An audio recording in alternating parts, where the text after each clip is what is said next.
keputihan yang berbau busuk ni sebenarnya boleh berlaku pada remaja tau, walaupun remaja ni tidak pernah ada hubungan kelamin. Okay, so macam soalan dia di atas ni, anak 14 tahun bawah berbau, biasanya rawatan apa yang perlu diambil?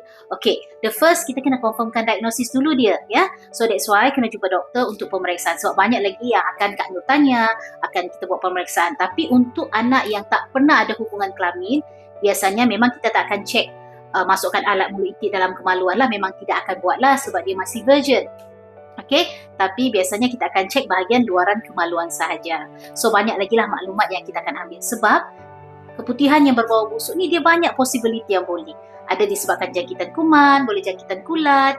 Kalau seseorang itu pernah ada hubungan kelamin, ya, bukan untuk anak dia lah, untuk orang lain contoh, kita kena suspek penyakit kelamin, STD, Sexually Transmitted Disease pun sama, kita kena suspek macam tu.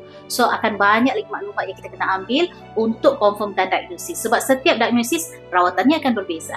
Okay, so jangan risau, datang dulu ke klinik, nanti Kak Nur akan tanya banyak soalan sikit, ini kita akan buat pemeriksaan insyaAllah.